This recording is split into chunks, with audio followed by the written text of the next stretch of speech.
దయచేసి ఒక 10 నిమిషాల్లో అయిపోద్దండి. ఎందుకంటే మనం దూరంగా గద్దెలో పిలుచుకున్నాం కాబట్టి వారు గౌరవం ఇవ్వాలి అనేది భావించవద్దు. చాలా మంది కూడా పెద్దలు ఉన్నారు మాట్లాడే వాళ్ళు అనేది భావించవద్దు. సభకు నమస్కారం. సభ అధ్యక్షులు పెద్దలు జిల్లా పద్మశాల సంఘం అధ్యక్షులు డాక్టర్ చందా మల్లయ్య గారికి, రాష్ట్ర ఈ సభకు ముఖ్య అతిథిగా వచ్చేసినటువంటి పెద్దలు రాష్ట్ర అధ్యక్షులు శ్రీ వల్లకాటి రాజ్ కుమార్ గారికి, ఈ సంఘం రాష్ట్ర గౌరవ అధ్యక్షులు పెద్దలు శ్రీ వేముల బాలరాజు గారికి, అదేవిధంగా రాష్ట్ర ప్రధాన కార్యదర్శి శ్రీ గంజి శ్రీనివాస్ గారికి, అసోసియేటెడ్ అధ్యక్షులైనటువంటి దుస్సా శివశంకర్ అడ్వకేట్ గారికి, మెదక్ జిల్లా అధ్యక్షులు పెద్దలు మేకల జయరాములు గారికి, ఇచ్చేసినటువంటి వేదికపై ఆశీలైనటువంటి ధర్మసాగర్ పెద్దలందరికీ, కులబాంధవులందరికీ కూడా హృదయపూర్వక నమస్కారాలు తెలియజేస్తాము. ఈరోజు ఈ సువిశాల ధర్మసాగర్ తీరాన మరి ఇంత పెద్ద గొప్ప కార్యక్రమం, కార్తీక పవిత్ర వనభోజనాలతో పాటు ఇక్కడ నిర్మాణం చేయబడినటువంటి శ్రీ మార్కండేయ శివాలయ ఆలయం చాలా అద్భుతంగా ఉంది. మరి ఇలాంటి మీ సంకల్పం వచ్చే రోజుల్లో ఇది గొప్ప ఒక తీర్థయాత్రగా రూపాంతరం చెందాలని ఈ సందర్భంగా మీ అందరికీ హృదయపూర్వక శుభాకాంక్షలు తెలియజేస్తాము. మరి ఈరోజు రాష్ట్రంలో అనేక ప్రాంతాలలో కార్తీక వనభోజనాల పేరుతో మన పద్మశాలి సభలు వివిధ జిల్లాల్లో జరుపుకుంటూ వస్తున్నారు. మరి ఎక్కడికి పోయినా కూడా ఒకే మాట, మనలో ఐక్యత లేదు, మనకు రాజ్యాధికారం లేదు, మనకు ఎమ్మెల్యే లేరు, ఎంపీలు లేరు అనే మాట.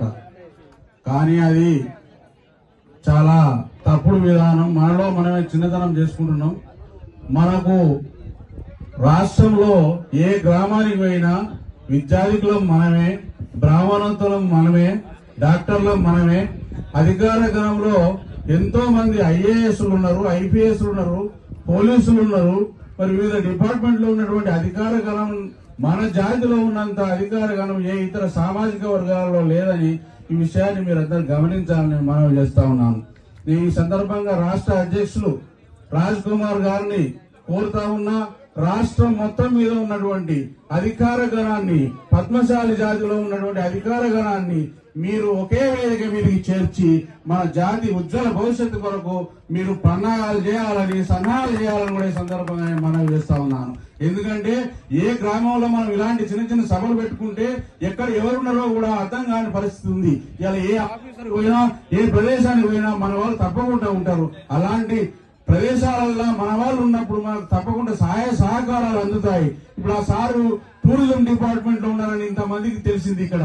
కాబట్టి ఇలాంటి వేదికల మీదనే కాకుండా హైదరాబాద్ మహానగరంలో మీరు ఒక పెద్ద ఎత్తున రాష్ట్రంలో ఉన్నటువంటి పూర్తి అధికార గణాన్నంతా ఒకే వేదిక మీదకి చేసే బాధ్యత మీ తీసుకోవాలని, ఈ బాధ్యతను మీరు తప్పకుండా దీన్ని సద్వినియోగం చేయాలని, కుల ఔన్నతికి మీరు పాటుపడాలని, రాష్ట్రంలో ఉన్నటువంటి పద్మశాలి జాతీయులు రేపు జరగబోయే లోకల్ బాడీస్ ఎన్నికల్లో మరి తప్పకుండా మీరందరూ ముందంజలో ఉండాలి, తప్పకుండా పోటీ చేయాలి.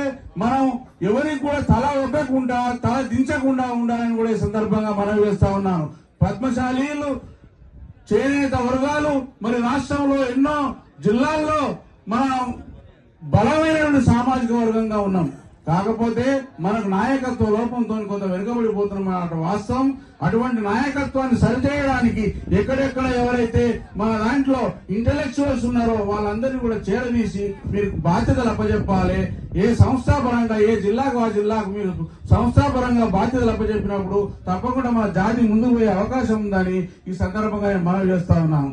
ఇంత దూరం ఈ వ్యయ ప్రయాసాల కోర్చి ధర్మసాగర్ పట్టణంలో మరి గ్రామంలో ఇంత పెద్ద సాగర్ తీరాన ఈ ఆలయ నిర్మాణం చాలా అద్భుతంగా ఉంది. దీనికి తప్పకుండా మేము కూడా సహాయ సహకారాలు అందిస్తాం. తెలంగాణ చేనేత ఐక్యవేదిక రాష్ట్ర పక్షాన మాకున్నటువంటి మిత్రగణంతోని ఎన్ఆర్ఐ ఫ్రెండ్స్ తోని తప్పకుండా ఈ గ్రామం నిర్మాణానికి తప్పకుండా నేను సహాయ సహకారాలు అందిస్తానని కూడా ఈ సందర్భంగా నేను మనవి చేస్తా ఉన్నాను. ఎందుకంటే రాష్ట్రంలో చేనేత కార్మికుల పరిస్థితి